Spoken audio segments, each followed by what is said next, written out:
Ron, I didn't know you as well as many people paying tribute to you today, but one thing's for sure, you're a bloody great journalist. You saw it, you read it correctly, you wrote about it, and just by the fact you were writing, you sold many newspapers because it was you.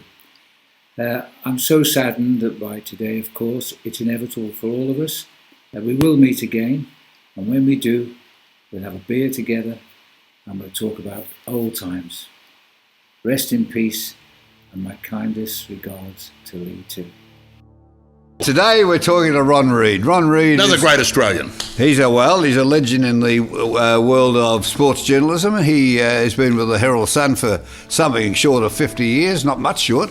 Started off as a country boy. Let's welcome Ron Reid. G'day, Ron. Good morning. Morning, Leon. Morning, Sam. More affectionately known as the Hound. The Hound, that's right. Well, who gave you the name the Hound?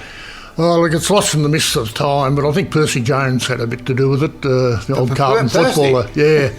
I lived with Percy for a while, which it says as much in the book, but I think he was responsible for it many, many years ago. Was that in Rockley Parade in South Yarra, or did you go to Richmond?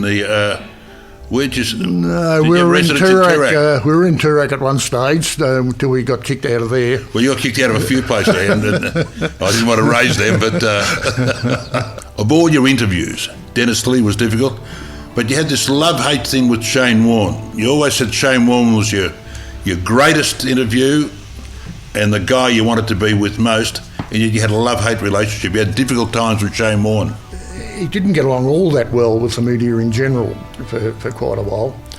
And there came one day when I got a call at breakfast. We were up in Brisbane, and was I coming to training? And when we got there, the media manager locked Warnie and I both in the umpire's dressing room and said, "Now, you guys sort yourselves out and knock on the door when you're finished." So we did that, Warnie, and after a while we'd both run out of things to say. And I said to him, "Warnie, look, you're not about to stop playing cricket for Australia anytime soon, and I'm not going to stop writing about it. We'd better draw a line in the sand." And he's looked at me and said, yep, let's do that. And so after that, it was, so you're on good terms much now. Smoother going. We're on terrific terms now, yeah. He invited me round to his place in Brighton about a year ago. When I told him I wanted to write about all this. Hound, what's the biggest story you wrote? I think the one I enjoyed most was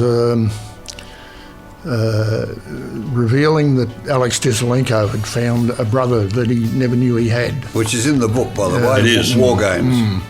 His mother had given this baby up for dead when she was in a prison camp during the war, and spent the next 40 years or so wondering what had ever happened to him, assuming he'd been killed by the Nazis or who knows what.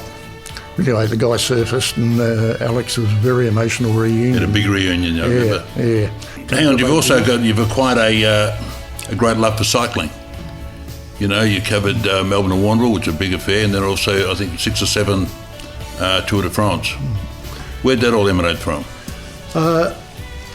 I had a passing interest in it, and I've always liked the big events, and the Tour de France was one that was sort of on the horizon. And then I got talking to our mate John Trevorrow about it, and he said, "Well, look, I go every year and we have a good time, so why don't you come?" So, on one of his Kentucky tours. Yeah, exactly, yeah. I didn't know what I was letting myself in for, I must say. Sometimes I call them Fakawi tours.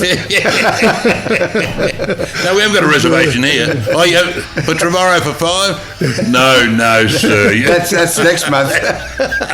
Yeah, you never knew where you were living or eating or drinking or anything. But look, they were terrific fun, and I went on 3 or 4 or 5 of them, and eventually our other mate Jerry Ryan started going as well, and we know that led to the formation of the Green Edge team. Green Edge too, and a victory, Australia's first victory in the tour too, which is fantastic.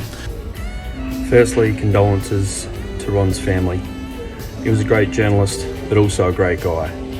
I had the pleasure of chatting with Ron on many occasions through my career, whether it be the Tour de France or Olympic Games. He was very well respected in the cycling community, and he was an honest and trustworthy human. He was a great big gentle giant, and he always had a smile and a wry little smile, and trying to get some inside information out of you for one of his great stories. Rest in peace, Ronnie.